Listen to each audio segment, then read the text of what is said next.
मोदी सरकार जिन वादों और उम्मीदों के साथ सत्ता में आई थी, सरकार में आई थी, और आज हम 9 साल के बाद जब हम मूल्यांकन कर रहे हैं तो ये साफ साफ हर जगह ये बात साबित हो रही है कि इस सरकार के पास लोगों को रोजगार देने का, नौजवानों के हाथों में डिग्री देने के बजाय उनके हाथ में तलवार दिया जाए, उनके हाथ में त्रिशूल दिया जाए, और कैसे नौजवान जो अपने वाजिब हक के लिए, वाजिब सवाल के लिए लड़ रहे हैं, कैसे उनको उन्माद उत्पाद का एक एजेंडा में शामिल कर लिया जाए, उनको हथियार के तौर पर इस्तेमाल कर लिया जाए। ये पूरा हम लोग पूरे देश के अंदर अलग अलग राज्यों के अंदर देख रहे हैं, और इसीलिए हम लोग ये बात साफ तौर पे कह रहे हैं कि मोदी जी मुद्दा मत भटकाओ। ये इसलिए जरूरी हो जाता है, आप देखेंगे कि ये सरकार जो है बड़ी बड़ी बातें कर रही है विकास की, ये विकास हुआ, वो विकास हुआ, दुनिया भर में इस मायने में हम लोग यहाँ चले गए, इस मानक पे यहाँ आ गए, मगर आज भी आप देखेंगे कि जब चुनाव होते हैं तो ये सही बात है कि चुनाव जो है वो लोगों के सवाल, विकास की बात और ये वो करते हुए शुरू होती है। आप सब लोगों ने देखा किस तरह से मोदी जो है बेशर्मी के साथ चुनाव शुरू कर रहे हैं विकास के साथ, और चुनाव खत्म कर रहे हैं जय बजरंग बली और बजरंग बली के साथ। तो ये हकीकत है इस देश की कि इस सरकार के पास कोई और तरीका नहीं है सिवाय धार्मिक ध्रुवीकरण के। जो नौजवानों की एक बड़ी आबादी है उसको कैसे धर्म की राजनीति में, उन्माद उत्पाद की राजनीति में इस्तेमाल कर लिया जाए, और रोजगार का सवाल कहां गया, रोजगार की बात कहां गई, हर साल 2 करोड़ रोजगार का वादा कहां गया। एकदम से ये सरकार इस पे बात नहीं करना चाह रही है। मगर हम लोगों ने देखा अपने अनुभव में कि बिहार में जब 2020 में विधानसभा के चुनाव हो रहे थे तो आरवाईए ने तय किया कि अगर बिहार विधानसभा का चुनाव हो रहा है, अगर बिहार विधानसभा का चुनाव होगा तो वो यहाँ के सवालों पर होगा, यहाँ के जनता के बुनियादी सवालों पर होगा, और उसी टाइम हम लोगों ने रोजगार को एक प्रमुख एजेंडा के बतौर वहां पे हम लोगों ने उसको खड़ा किया। और इसीलिए आप देखेंगे कि बिहार में चाहे उस टाइम जो गठबंधन था, चाहे एनडीए अलायंस था, इन दोनों को रोजगार पे बात करने पे हम लोगों ने मजबूर किया, और 19 लाख रोजगार और 9-10 लाख रोजगार की बात दोनों जो प्रमुख गठबंधन थे उसकी तरफ से आई। बतौर इनकलाबी नौजवान सभा,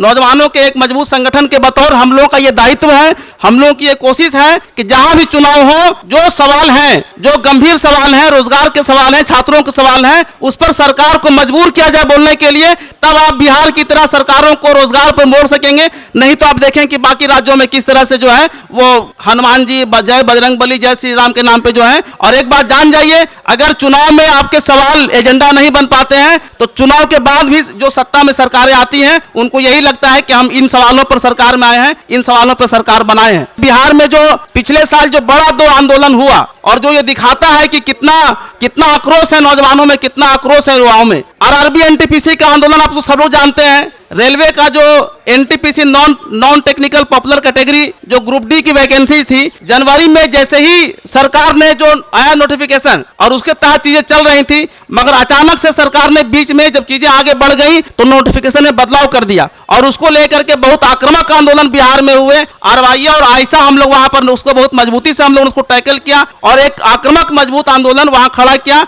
और उसी का नतीजा ये रहा कि सरकार को हम लोग मजबूर कर सके, और जो बातें थी, जो मांगे थी, उसको हम लोगों ने इंप्लीमेंट करवाया। और आप जानकर के ताज्जुब होंगे कि वो जो आरआरबी एनटीपीसी की जो वैकेंसी थी उसमें रिकॉर्ड करोड़ से अधिक लोगों ने जो है आवेदन दिया। तो ये समझ सकते हैं कि क्या स्थिति है, क्या भयावह हालात है इस देश में रोजगार के लिए, कि लाखों पदों के लिए, हजारों पदों के लिए करोड़ों की संख्या में छात्र जो हैं वो उसमें कम्पीट करते हैं, आते हैं, अपनी किस्मत आजमाते हैं। मगर जब हम लोगों ने आंदोलन किया तो पुराने नोटिफिकेशन के आधार पर सरकार को अपनी बात मनवाई, उसको हम लोगों ने लागू किया। उसके 6 महीने बाद ही आप देखेंगे कि ये जो बड़ी बड़ी बात करने वाली सरकार है, दुनिया देश भर के सुरक्षा का और सामरिक और ये वो करके, और सबसे बड़ा इन लोगों ने जो घोटाला किया कि आर्मी की जो बहाली थी, जो 15 साल 20 साल लोग सर्विस करते थे, उसको बिल्कुल एक नई योजना ला करके अग्निपथ योजना नाम से ही बना रहे एक माहौल, और आप देखें कि 4 साल रोजगार देने की बात उसमें सिर्फ रही। उसको लेकर के भी आप लोग देखे होंगे तो सबसे बड़ा मूवमेंट अगर कहीं हुआ और सबसे आक्रामक मूवमेंट कहीं अगर हुआ तो वो बिहार में ही हुआ, और आरवाईए आयशा नो डाउट उसके बिल्कुल फ्रंट पे था। हम लोग हर तरह की चुनौती का सामना करते हुए हम लोगों ने देखा कि बाकी संगठन वो डर के माहौल में थे, बाकी संगठन जो है उसकी आक्रामकता को देखते हुए वो थोड़ा संशय की स्थिति में थे, मगर आरवाईए पहले दिन से ही बिल्कुल फ्रंट पे रहा, छात्रों के सवालों को बहुत मजबूती से उठाया, और हर जगह हर संभव आंदोलन को कंट्रोल करना, उसको दिशा देना, उसको सही तरीके से मोड़ना, ये कोशिश हम लोगों ने की। तो ये आरवाईए की पहचान है। मगर हम लोग क्या देख रहे हैं, ये जो सरकार का नारा है, सबका साथ, सबका विकास, सबका विश्वास और सबका, ये जो सबका साथ सबका विकास, इसमें कहीं कोई बात नहीं है। अगर आप सरकार कोई नई योजना ला रहे हैं तो उसको लेकर छात्र भरोसे में कहां है। इसका मतलब है कि सबका साथ सबका विकास का नारा जो है वो झूठ है। आप चंद पूंजीपतियों का साथ लेकर के, चंद औद्योगिक घरानों का साथ लेकर के सरकार चलाना चाहते हैं, और जो इस देश की संपत्ति है, देश का जो पीएसयू है, देश की जो अलग अलग रेल है, सेल है, जो सार्वजनिक क्षेत्र की कंपनियां हैं, उसको बेचना जो है कतई मंजूर नहीं करेंगे। और जो हमला आप कर रहे हैं उसको सिरे से हम लोग खारिज करते हैं, और उसको लेकर के लड़ाई, मजबूत लड़ाइयां हुई।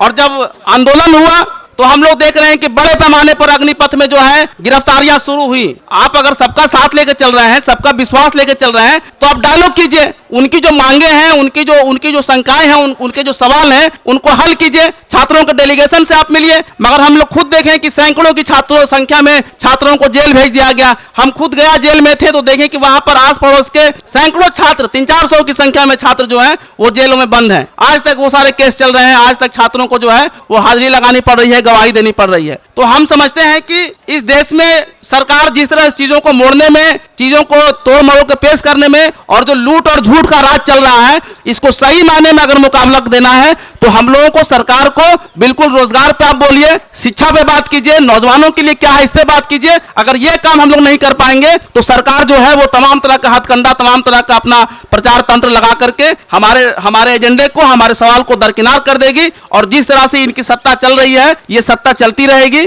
और इसमें जो नुकसान होना है उसको कैसे मिनिमाइज किया जाए, कैसे एक बड़ा छात्र आंदोलन खड़ा किया जाए। हमको लगता है कि यही ताकत, यही संदेश लेकर हम लोग यहां पर जाएं, और जो आगे आने वाला चुनाव है 24 का, उसमें ये सवाल पूछा जाए। अभी सरकार ने एक जवाब दिया कि पिछले 9 साल में हमने 8,60,000 रोजगार दिए। ये कितना बेशर्मी भरा जवाब है कि आप हर साल 2 करोड़ रोजगार देने की बात कर रहे थे, मगर पिछले 9 साल में आपने क्या किया? आप पिछले 9 साल में आपने 8 लाख रोजगार दिया। तो इसी संदेश को लेकर के हम लोग जाएं, और जहां जहां भी हम लोग हैं, मजबूती से रोजगार के सवाल को 2024 का एक मजबूत सवाल बनाया जाए। तभी हम लोग समझते हैं कि छात्र युवाओं का एजेंडा इस देश में आगे बढ़ सकता है, और रोजगार की बात जो है वो हल हो सकती है। आप तमाम लोगों का बहुत बहुत धन्यवाद।